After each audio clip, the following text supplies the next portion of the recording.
Проучувањето и познавањето на фолклорот на еден народ е од големо суштинско значење, бидејќи несомнено тоа се поврзува со неговиот идентитет.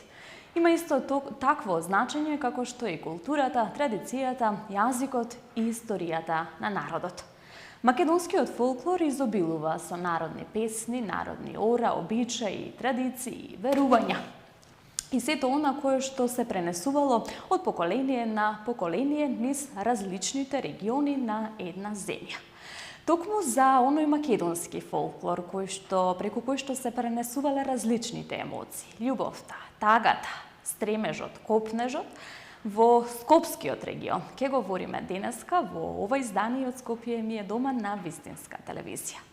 Токму за повеќето елементи на македонскиот фолклор, за сето она значајно за Скопје во народните песни, за народните обичаи, традиции во главниот град, ке проговориме со еден представник од првата, можеби, и најстара институција формирана во главниот град, имено станува збор за Институтот за фолклор Марко Цепенков во Скопје, една јавна установа формирана уште во 1950 година од владата на тогашна Народна република Македонија по предлог на Министерството за култура.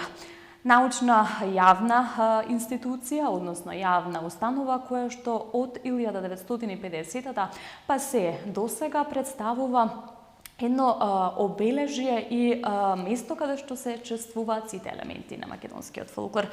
Денес разговарам со доцент доктор Стојан Джекустов, истражувач на народни ора и научен соработник токму во Институтот за фолклор Марко Цепенков. Ви благодарам, господине Кустов, што ја прифативте мојата покана да бидете дел од Скопје ми е дома и токму овде да проговориме за карактеристиките и обележијата на фолклорот во скопските региони. Како сте? Ви благодарам на поканата. Представува особена чест што ќе говориме на оваа тема и нормално не само за фолклорот, туку и генерално за Институтот за фолклор и за неговиот развој, затоа што оваа година Институтот прославува 75 години од своето постоење. Така, еден убав и голем јубилеј, 75 години одбележување, односно чествување на македонскиот фолклор и сите негови обележја, и не е така мала работа. Јас би започнала од самите почетоци. Многу интересно е тоа што Институтот се формира во 1950 година како јавна установа во тогашна Народна република Македонија, во зграда сместена токму на плоштадот Македонија, овде во Скопје, каде што просториите таму ќе останат се до 1974 година. Првично како е формиран институтот, односно каква е замислата и која е целта на формирањето на една ваква значајна институција во државата и во главниот град? Так, како што кажавте, на 6.4.1950 година со уредба на владата на тогашна Народна република Македонија е формиран Институтот за фолклор, односно во тоа време првиот назив на Институтот за фолклор бил Фолклорен институт. Значи се уште него добива името Марко Цепенков, тоа ќе го објасниме подоцна. И во 1950 година просториите на институтот се наоѓаат токму на плоштадот Македонија, значи во главниот град на државата, и е една од најстарите научни установи, па би рекол и еден од најстарите воопшто институти кои што се формирани во тој период. Знаеме дека по осамостојувањето на Народна република Македонија како дел од Социјалистичка федеративна република Југославија почнува со формирање на одредени државни институции, но и на институции кои што се занимаваат со наука, како Институтот за национална историја и Институтот за фолклор, односно Фолклорниот институт во тој период. Задачата на тогашните вработени во институтот и на првиот директор Владо Малевски, кој што бил начело на таа институција, е да го собира фолклорот од сите региони на Македонија, но не само во границите тогашни, туку и во Егејскиот и во Пиринскиот дел на Македонија, исто така и на иселениците кои што живеат надвор од републиката. Освен собирањето, значи собирачката дејност е примарна, исто така и конзерваторската дејност. Што значи тоа?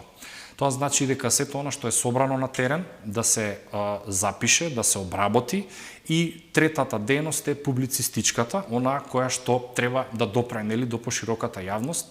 Сите оние истражувања, сите оние елаборати, би кажал, во однос на различни сегменти на фолклорот, да може да допрат до обичниот читател и секако и до стручната јавност. Во 1950 година значи функционираат 3 оддели, па понатаму како се екипира научниот кадар, веќе во 60-тите години малку се зголемуваат, да речам, одделите. Значи тука имаме оддел за народни носи, потоа оддел за народна музика.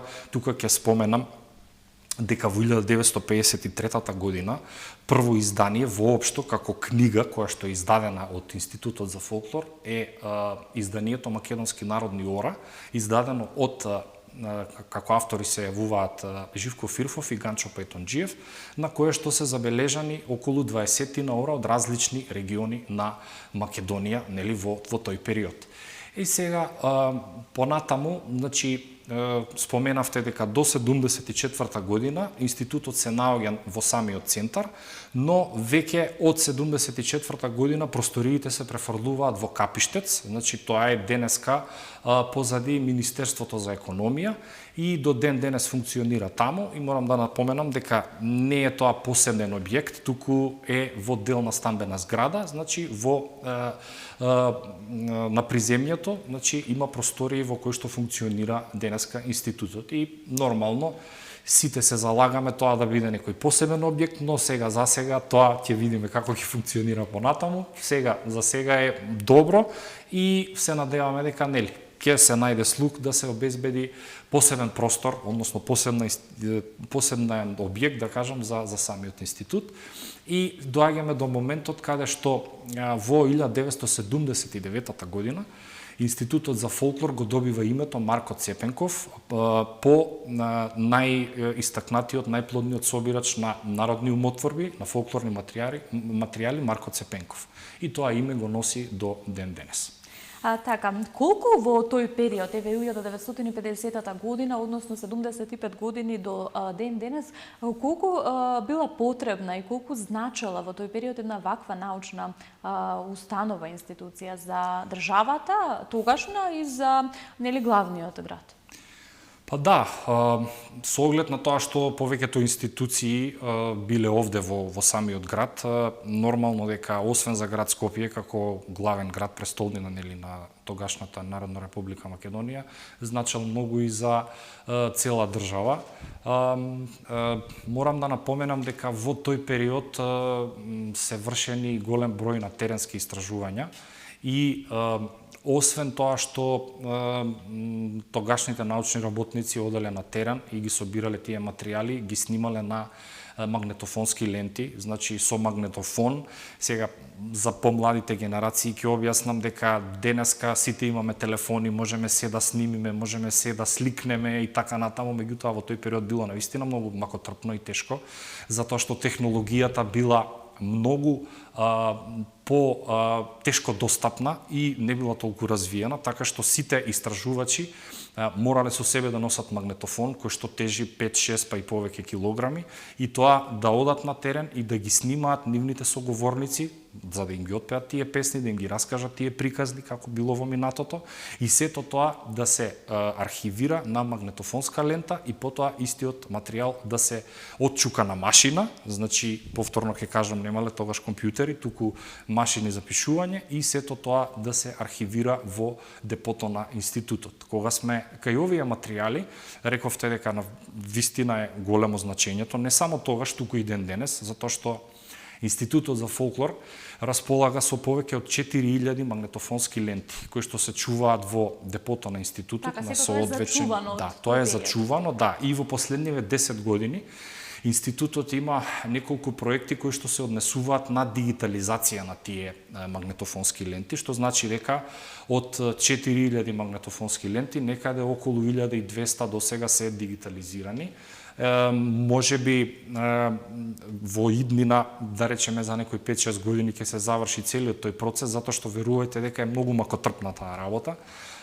Сето тоа да се преслуша, па некои од лентите може би се и оштетени, па треба повторно да се преслушуваат и така натаму, за сето тоа да дојде до еден совршен носач на звук, односно во дигитална верзија, за да може да биде достапно не само на оние што имаат интерес за тоа, туку и на пошироката јавност, за да може ние да кликнеме и на компјутер да го преслушаме сето тоа. Така, подготвувајќи се за ова интервју, токму со вас како представник од институтот, знаеме дека институтот е на државно ниво институција, меѓутоа јас ве прашав кои проекти, односно кои истражувања вам како институт ве поврзуваат со главниот град, со Скопје, бидејќи овде Скопје ми е дома, отвораме скопски теми. Вие ми кажавте, Викторија, истражувањата токму на научните соработници кои што ги правеле овде во Скопје, во оние рурални средини, со оние доселеници.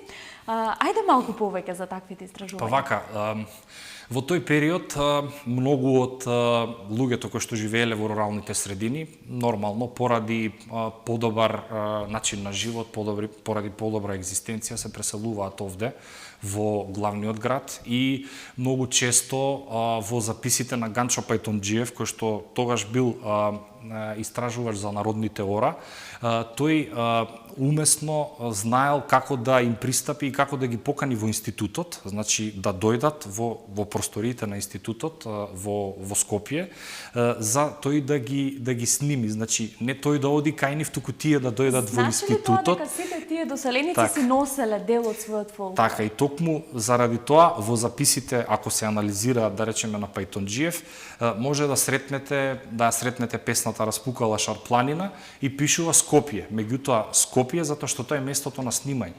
Местото каде што тој ги поканил тие, да кажам, луѓе од селата, од руралните средини да дојдат во институтот и затоа записот е од Скопје. И тука во некои ситуации многу често се прави грешка, па таа песна е таму снимена и сега мора демек да се каже дека еве таа песна е од Скопје. Туку треба да се види од каде потекнува односно соговорникот.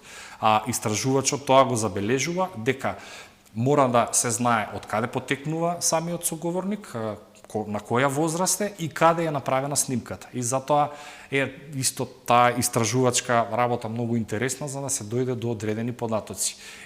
Значи исто така имало многу луѓе од Беровско, од Малешевијата, потоа од внатрешноста, на Штипско, на Свети Николско и така натаму. Исто така има многу доселеници од егејскиот дел на Македонија. Знаеме, нели, од граѓанската војна во 1948 година, многу од македонците од егејска Македонија доаѓаат овде во Скопје и токму тука се прават тие истражувања за да се исцрпат информации за не само за нивното патешествие, за нивните маки кои што ги имале во тој период во граѓанската војна, туку и да ги успеат да ги снимат тие песни, приказни, кои што во голем дел се наоѓаат, пак ќе кажам, во архивот на Институтот за фолклор. И не само како звучен запис, туку и како пишан материјал.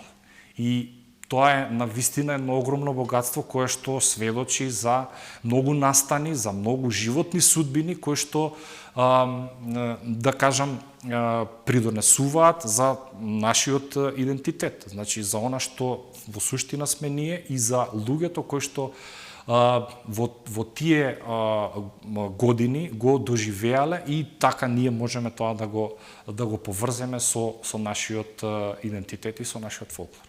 Така, кога говориме за фолклорот, јас и во најавата напоменав дека станува збор за богатство од народни песни, народни ора, обичаи, традиција, верувања. Имаат ли посебно обележие ваквите елементи на фолклорот во главниот град? По што го препознаваме Скопје најчесто? Вака, прво, за да дојдеме до фолклорот условно кажано во главниот град, мора да разбереме дека во 18-тиот и во 19-тиот век Скопје можеби не бил толку развиен градски центар како што биле Охрид и Битола. Знаеме дека Битола има многу голема традиција како град на конзулите, градот на браќата Манаки и така натаму. Скопје исто така имал една репутација, меѓутоа многу подоцна се развива како голем градски центар. И тука ќе ја поврзам приказната со чалгаџиските состави, со чалгиите. Значи, ако во Охрид и во Битола се развивала чалгиската музика и чалгиските состави некаде крајот на 18-тиот, па и цел 19 век, во Скопје најрелевантни податоци ни се на преминот од 19-тиот на 20-тиот век. Значи некаде од 1900 година, периодот на Првата светска војна и Втората светска војна, сите овие записи за чалгиите во Скопје и за скопските чалгаджи ги наоѓаме во истражувањата на Боривој Џимревски. Тој е еден познат етномузиколог кој што работел долги години во институтот и негова примарна задача, освен вокално-инструменталната музика во руралните средини, исто така била и градската музичка традиција. Што значи дека во однос на чалгиите во Скопје, тој забележува дека еден од првите чалгаджи кој што бил најпознат, односно неговата тајфа, е Реџеп Тајип, кој што свирел во 30-тите години во неколку скопски кафејани кои што биле познати во тој период, например како Маврово, како Бела кафејана, Јанчев Ан и така натаму.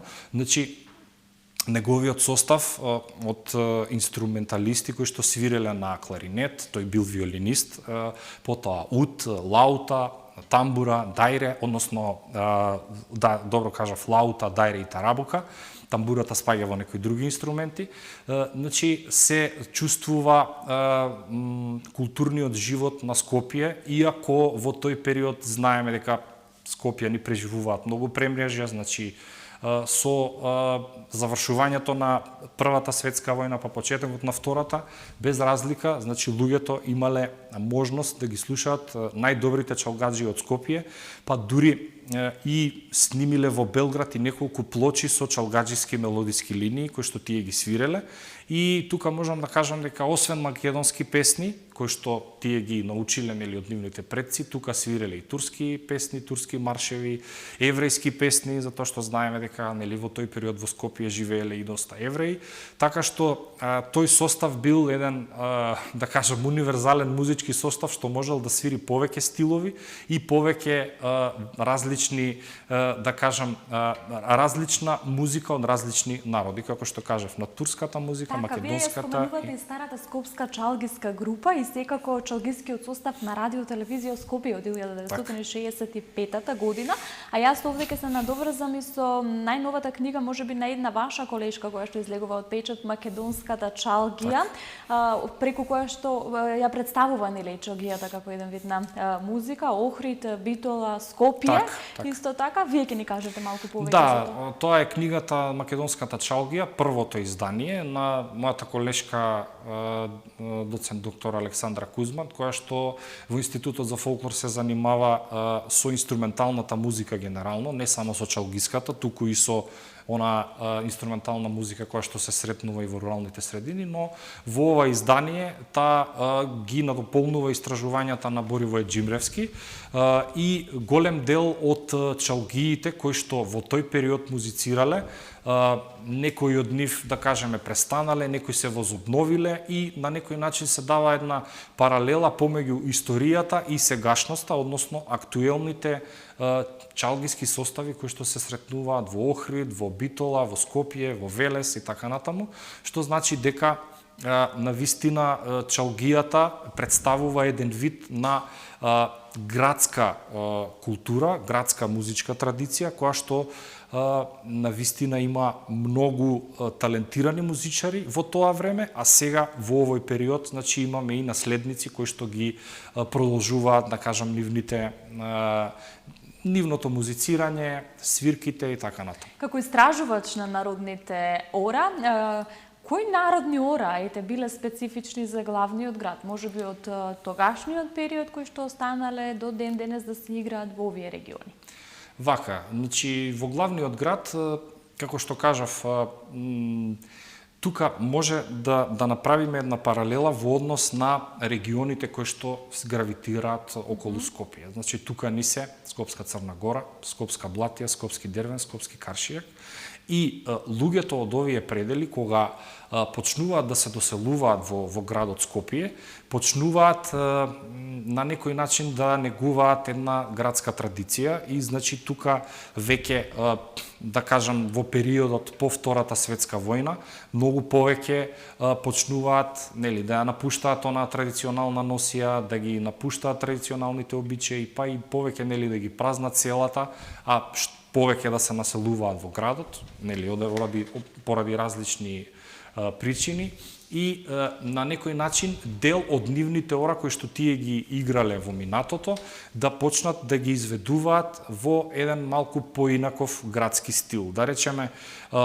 ако знаеме дека во околината на Скопје, во Скопска Црна Гора се игра, да речеме, ситна лиса, лака лиса, тоа се ора кои што биле придружувани од традиционален оркестар. Значи најчесто со зурла, со тапан, со две зурли, со тапан, со шупелка, меѓутоа тие се класифицирани како традиционални инструменти. Додека на чалгиски инструменти се изведувале најчесто ората пембе, потоа орото јениол, кое што има, да речеме, турско-ориентално влијание, потоа орото адана и право, рамно и така натаму, кое што на некој начин и денеска го играме на свадбите, што значи дека сета она традиционална култура која што луѓето кои што живееле во селата полека, нели, ја напуштаат, меѓутоа преку самиот игрорен образец, преку самото оро, тие на некој начин носат дел од нивната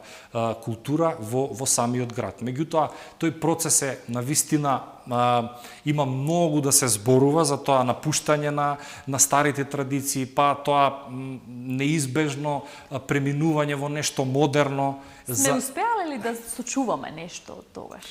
Па добро, да. Во целиот тој премин, нели, како што велите вие? Да, видете, во денешното современо општество, особено младите генерации, многу малку знаат за овие работи и да речеме, ако не постои институтот за фолклор, ако не постојат училишта каде што се изучува традиционалната култура, традиционалните обичаи, народните ора и така натаму, за 20-30 години тие генерации што ќе дојдат нема многу да знаат, затоа што гледаме технологијата оди напред, што се вели секоја година нешто ново се измислува и така натаму, меѓутоа треба да ги знаеме корените, треба да знаеме од каде потекнуваме, кои се нашите традиции, како сме дошле до овој момент ние сите на некој начин да носиме западноевропска мода, како во минатото не само да кажам, тој западноевропски стил, туку влијал исто така и турско-ориенталниот стил, не само на облекување, него туку и во музиката,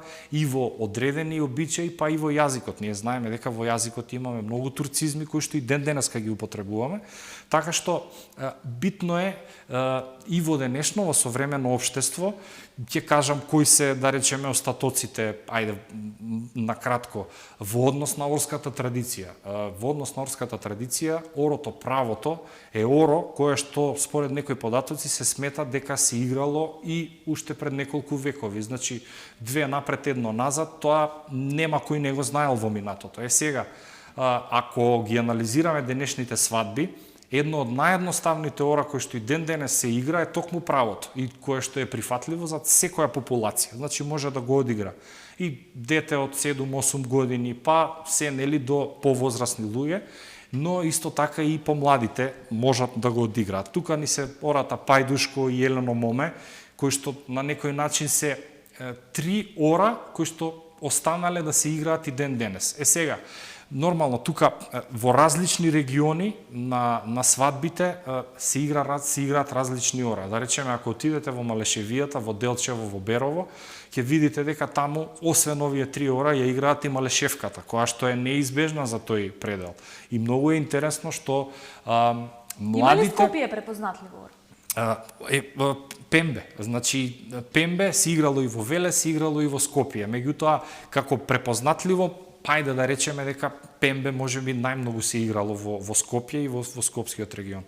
Така што, можеби да кажам дека во Источна Македонија традициите во однос на народните ора некако многу повеќе се зачувуваат, а во Скопје некако како тоа да не е пракса, да кажам, затоа што знаеме дека се повеќе ни се наметнува западноевропска култура, се повеќе и во свадбите не ги играме веќе. Најверојатно да, сакаме да одиме на запад, меѓутоа едноставно треба барем еден дел кога се прават свадбите да не се отфрла она народно оро да се одигра, па барем тоа да биде половина час. Затоа што пак ќе кажам, во наредните 10 до 15 години ако ги изгубиме овие традиции, тешко после дека ќе може да ги вратиме. Колку Скопје е било застапено во македонската народна песна?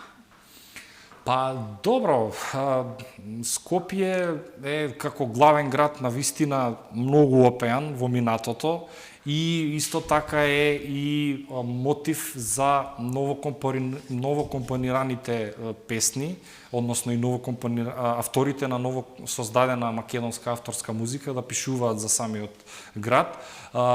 Чалгиите, што ги споменав предходно, имаат неколку песни кои што се поврзани со самиот град, затоа што во минатото песните немале свој автор и дури самите чалгии ги слушнале од нивните предци и така тие пробувале да дадат некој нивни белег за да може нели да ја интерпретираат на онаков начин како што тие во моментот нели ја според нивната вештина и начин нели на изразување и на пеење. Сега точно не можам да се сетам на конкретни наслови на песни, меѓутоа да, Скопје било застапено, како што и Битола, како што и Охрид, и пак ќе кажам, тие се песни кои што се произлезени од самите чалгиски состави, кои што функционираат. Како обележје. Оно што е импресивно, малку ќе го убрзаме концептот, бидејќи на вистина можеме 3 има емисии што да се направиме. Така, архивот на институтот велите дека располага со стотици фотографии, филмови, слайдови со разни содржини од минатото, кои што нели ги представуваат различните обележја на различните региони. Ја споменавте дигитализацијата. Колку е тој процес, како да кажам, захтевен можеби за да се долови на оној начин на кој што се истражувало? Колку е долг таквиот процес за да се... На вистина е долг процесот на дигитализација, затоа што на вистина 4000 ленти да дигитализирате, тоа не може ни за 2 ни за 3 години да се направи. Веруете, затоа што на вистина секоја една лента бара на вистина посебно внимание. Дури се трошат многу часови само да се преслуша, да се види дали тоа што е снимено, дали соодветствува со она што е отчукано на машина како транскрибиран материјал. А потоа да се усоврши нели звукот за да може да дојде до еден финален производ, за да може да се дигитализира. Затоа велам, дигитализацијата почната е веќе уште од пред 10 години, која што во најголем дел ја прави колешката Александра Кузман, тука морам исто така да ја напоменам, нормално со помош и на останатите колеги, но целта е да се зачува и да биде достапна не само за научната јавност, туку и за пошироката јавност. Тука ја само накратко ќе споменам дека Институтот за фолклор во последните години на вистина прави неколку проекти кои што се поврзани со дигитализацијата и веќе имаме на нашата интернет страница дел кој што е насловен дигитална архива, каде што дел од материјалите може да се прегледаат, може да се искористат. Колку се достапни?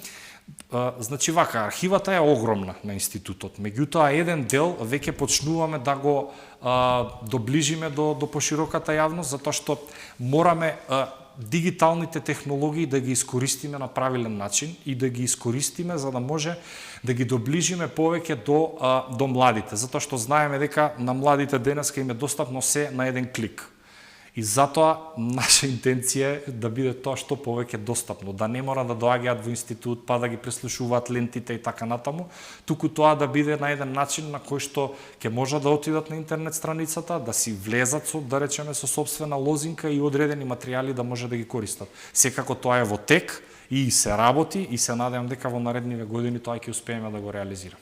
Така, вие сте и повеќе вработени во институтот, нели, како установа. Она што мене ми остави впечаток е тоа дека на 11 февруари чином се одбележа меѓународниот ден на жените во науката, ако не се лажам. И она што јас го прочепкав малку за институтот ваш е дека дури 65% од вработените се жени. Така. Значи, во нашиот институт, да, и во годините наназад, но и дел од директорите чинам дека? Така, да. И дел од овој актуелен состав се 65% жени, што значи дека жените во науката, особено во етнологијата и во фолклористиката, и во минатото, а и денес во овој актуелен состав се навистина доста застапени. Во Институтот за фолклор имало и неколку жени директорки, тука ќе споменам само неколку, значи тоа е Марика Хаджипецова, потоа Татјана Каличанин, значи тука ни е Севин Пиличкова и да не ги набројувам, да не испуштам некоја. Значи во текот на овие 75 години околу 10 жени застанале на раководната, на највисоката раководна функција на Институтот за фолклор, а исто така биле раководители и на одредени проекти кои што се правеле, нели, во изминативе неколку години. Така што и генерално ако гледаме жените во науката во Македонија на европско ниво се застапени повеќе од 57%. Ако со нешто може да се пофали оваа наша држава, нели? Тоа е дека жените во науката се застапени дури повеќе и од некои балтички земји, така што тоа е така, треба, за почит е да, импресивно. тоа е за почит и треба да се Овде ќе го споменеме списанието на вашиот институт, так. Македонски фолклор. Ајде, што се опфаќа списанието, каде можеме да го, нели, да... Вака, значи списанието Македонски фолклор почнува да се публикува уште од 1968 година по иницијатива на тогашниот директор Блаже Ристовски, кој што бил начело на институцијата, и до денеска има вкупно 86 броеви публикувани од институтот. Оваа година треба да се изгледат уште два, број 87 и 88. И ова списание, значи, не се однесува само на научниците, фолклористи, етнолози, етномузиколози, етнокоролози кои што работат во Македонија, туку се однесува и на странци, затоа што ова списание Македонски фолклор има и меѓународна редакција, што значи дека списанието е навистина едно репрезентативно списание на кое што може во кое што може, нели, да се прочитаат повеќе трудови од областа на фолклористиката, етнологијата и сите оние сродни науки. И да кажам дека последниве 4-5 години веќе практикуваме сите овие изданија да не бидат само печатени, туку да бидат достапни и на нашиот сајт. Значи последните 6 броја од Македонски фолклор, сите оние кои што сакаат да прочитаат дел од статиите, може слободно да отидат на нашата интернет страна, во делот списание и таму да си ги прочитаат сите материјали, значи не мора физички да ја имаат книгата, туку може да си биде достапна и во дигитална форма. Така, вие сте постојано активни на вашата веб страница, на социјалните медиуми, исто така на вашата Facebook страна, каде што можеме, нели, да се информираме за сето она кое што го проследува институтот како таков. Јас одвоив дел од конференциите и оние активности кои што ги извршувал институтот во скоро научна конференција екоантропологија помеѓу човекот и околината во организација на институтот, која што се одржува овде во Скопје. Збор 2 за тоа. Да, збор 2 и за тоа. Значи, морам да бидам искрен, тоа не е мој домен, меѓутоа само ќе кажам накратко. Професор доктор Лидија Стојановиќ Лафазановска беше еден од раководителите на тој проект, кој што се викаше Меморија и екокосмос, и од тоа произлезе таа научна конференција, значи екоантропологија помеѓу човекот и околината, на која што учествуваа преку 50 на еминентни истражувачи, што од Македонија, дел и од странство, и од тој симпозиум, од таа конференција излезе и зборник екоантропологија, кој што ги третира темите кои што се, нели, актуелни, глобалното затоплување, односот на човекот кон природата, кон околината, колку треба да се превземат одредени активности за да се заштити и така натаму. Значи, од еден фолклористички антрополошки аспект, сето тоа е преточено, нели, во тој зборник, Кога сме кај конференциите, тука ќе напоменам дека лани во месец ноември Институтот за фолклор ја имаше 23-та конференција за балкански фолклор. Тоа е конференција која што се одржува на секои 2 години и организатор е нормално Институтот за фолклор, со тоа што претходното издание беше посветено на нематеријалното и материјалното културно наследство не само нели на македонскиот фолклор, туку и на фолклорот на балканските народи. Така што тука успеавме да собереме некаде околу 60 научници, не само од Балканот, туку имавме гости од Полска, од Украина и од неколку други земји, што значи дека и текако оваа конференција има навистина го оправдува своето постоење и треба и понатаму да се одржува, како што кажав, на секои 2 години и нормално секој пат се одржува во Скопје, особено да речам во Хотел Континентал, затоа што таму некако ни е најпогодно, барем последниве години, а се надеваме дека во иднина повторно ќе бидеме пак во Скопје и дека во некој нареден период ќе можеме да организираме и други конференции кои што не се само поврзани со балканскиот фолклор, и тука само ќе споменам дека имаме соработка и со Институтот за етнологија и антропологија и со Македонското етнолошко друштво, каде што во изминатите неколку години имаме организирано исто така неколку конференции. Колку Скопје ви е дома?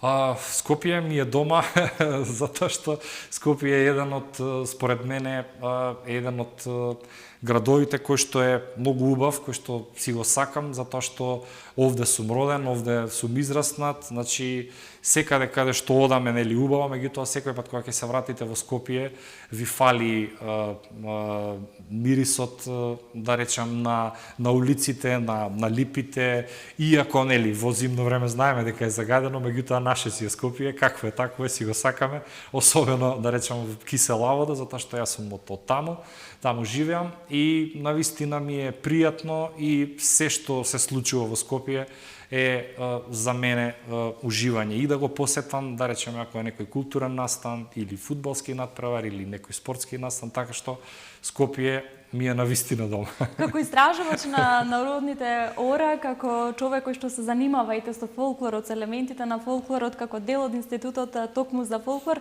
бараат ли од вас, можеби, има ли заинтересирани кои што се распрашуваат како било некогаш овде во главниот град? Кои се обележијата на главниот град, можеби? Кои се уникатните одбележија на Скопје? Па добро, генерално да. Интересно ли е за истражување тоа? Интересно е за истражување, особено да кажам затоа што пак ќе се навратам, мојот домен е народните ора и на некој начин орската традиција. Интересно е да се истражува чаршијата.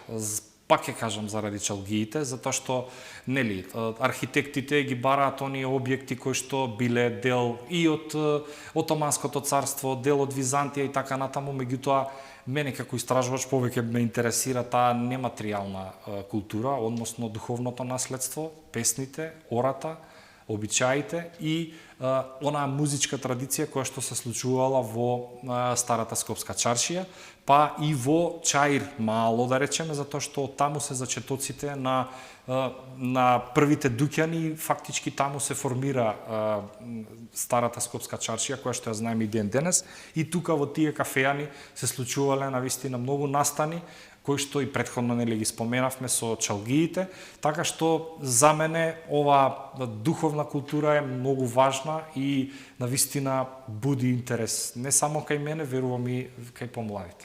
Ако фолклорот е чувар на идентитетот на еден народ, колку сме успеале низ текот на годините да си го зачуваме идентитетот? Па добро, сега тоа е комплексно прашање. Јас ќе се обидам накратко.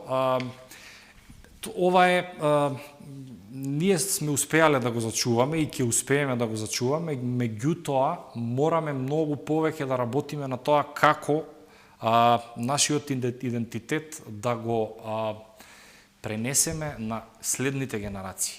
Тоа што го кажав и на почетокот. Да знаеме од каде сме, да знаеме кои сме, за да и си ја трасираме иднината. Затоа што ако немаме идентитет и ако немаме фолклор, ако не го негуваме, ако не вложуваме доволно во истражувања, во проекти и така натаму, Ако не сме видливи преку медиумите, особено преку социјалните медиуми, затоа што само така може да се допре нели до најмладата популација, тогаш можеби ќе успееме да го зачуваме.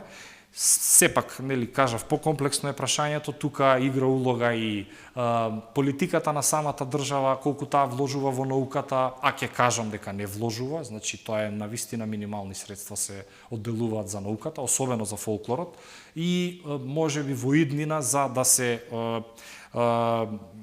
воздигне на некој начин таа етнолошка и фолклористичка наука, можеби треба да се финансираат повеќе проекти, затоа што нашето ресорно министерство за образование и наука во последните неколку години нема финансии за проекти кои што би требало секоја година да ги одвојува, така било некаде до 2000-та година, според мои сознанија, а веќе од тогаш многу малку средства се добиваат за проекти. Тука само ќе споменам дека години наназад пак Министерството за култура поддржува 5, 6, 7, 8 проекти на годишно ниво, кои што се со минимални средства, но ние успеваме да ги реализираме, како што се публикации на материјали, го споменавме списанието, имаме неколку книги кои што се објавени така натаму, и апел до сите кои што се заинтересирани да ја погледнат работата на институтот, да отидат на Facebook страната, на интернет страната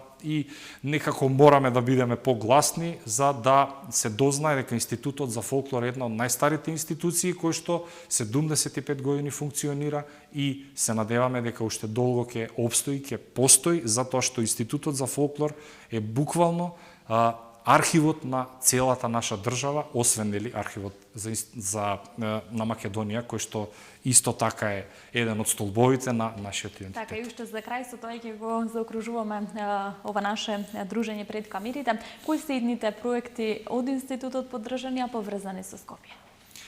Па вака, се очекува следното? Генерално имаме неколку проекти кои што се, како што кажав, поврзани со дигитализацијата, потоа нели на материјали кои што се однесуваат не само на руралните средини, тука и на дели на градот Скопје, тие се поддржани од Министерството за култура. Тука имаме еден зборник кој што нели не се однесува на Скопје, меѓутоа е дел од проектите кои што се предвидени за ова година се реализираат. Тоа е зборник за фолклорот и етнологијата во Кривопаланечко и Кривопаланка и Кривопаланечко. Потоа тука имаме исто така еден дел од една експедиција која што била во Македонија во 1900 година од Кондаков, тој е еден руски истражувач, и тоа треба да излезе како монографија и како изложба. Исто така дел од промоција на самиот институт, која што се надеваме дека ќе се одржи овде во градот Скопје, и неколку други проекти на кои што се работи редовно, и тука ќе споменам дека секој од нашите колеги учествува на најразлични собири кои што се одржуваат дел во Скопје, дел во Македонија, меѓутоа дел и во околните држави и надвор во европските држави. Така што ние, освен тоа што работиме на заеднички проекти, секој од нас работи индивидуално, се представува на конференции со одредени трудови и зема учество на престижни научни конференции во текот на секоја година. Ви благодарам за ова исцрпно излагање, ви благодарам што одвоивте време и ја прифативте уште еднаш мојата покана, токму во Скопје ми е дома, да споделиме малку повеќе за оние елементи кои што го карактеризирале главниот град во минатото, токму преку институцијата која што ја представувате, односно Институтот за фолклор Марко Цепенков Скопје, која што датира од 1950 година. Господине Костов, ви благодарам уште еднаш, се надевам на уште други дружби пред камерите со кои што можеби малку подетално ќе ги исцрпиме овие теми. Ви благодарам и на вас на поканата. Македонскиот фолклор е збир на македонски песни, народни ора, традиции, обичаи и верување. Тоа е една богата културна ризница која што се пренесувала од колено на колено, од генерација на генерација, представувајќи ги различните региони во една држава. Конкретно кај нас, ние говориме во Скопје ми е дома за скопските региони. Се надевам, почитувани гледачи, дека бевме интересни, дека допревме со оние повеќе на елементи на македонски македонскиот фолклор обележи конкретно за градот Скопје. Со мојот денешен гостин и соговорник Стојан Чокостов, представник од Институтот за фолклор Марко Цепенков во Скопје. Јас овде ќе ве поздравам, ќе ви се заблагодарам за вниманието и ќе посакам да се видиме наредниот четврток во истото време на Вистинска телевизија.